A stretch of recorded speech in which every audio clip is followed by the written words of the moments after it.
Hello friends, வணக்கம். Today lunch and breakfast என்ன பண்ணியிருக்கேன்னு பார்க்கலாம். டுடே லஞ்சுக்காக வெஜிடபிள் பிரியாணி தான் பண்ணியிருக்கேன். இது ரொம்ப டேஸ்ட்டாக இருக்கும். இன்றைக்கி 2 கப்லேயுமே பாப்பா பிரியாணி கேட்டதுனால 2 கப்லேயுமே கொஞ்சம் கொஞ்சமாக பிரியாணி போட்டு கொடுத்துட்டேன். இதுக்கு மேட்சாக தயிர் வெங்காயம் கொடுத்து விட்டுருக்கேன். தயிர் வெங்காயம் அது கூட இதில் இந்த பிரியாணிக்கு மேட்ச் ஆகிற மாதிரி சோயாவில் லைட்டாக ஃப்ரை மாதிரி பண்ணால் ரொம்ப டேஸ்ட்டாக இருக்கும். அதாவது ரொம்ப இதில் ஆயில் இல்லாமல் லைட்டாக ஃப்ரை மாதிரி பண்ணி எடுத்தோம்னா ரொம்ப டேஸ்ட்டாக இருக்கும். அதுதான் கொடுத்து விட்டுருக்கேன் இன்றைக்கி.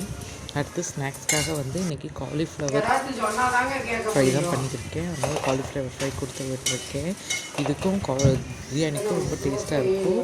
இது ஸ்நாக்ஸ்க்காக தான் கொடுத்து விட்டுருக்கேன். அடுத்து மார்னிங் பிரேக்ஃபாஸ்ட்டுக்காக கோதுமை தோசையும் புதினா சட்னியும் தான் கொடுத்து விட்டுருக்கேன். இன்னையோட லன்ச் அண்ட் பிரேக்ஃபாஸ்ட் மெனு இதுதான் ஃப்ரெண்ட்ஸ். பிடிச்சிருந்தால் லைக் பண்ணுங்கள், ஷேர் பண்ணுங்கள், சப்ஸ்கிரைப் பண்ணுங்கள்.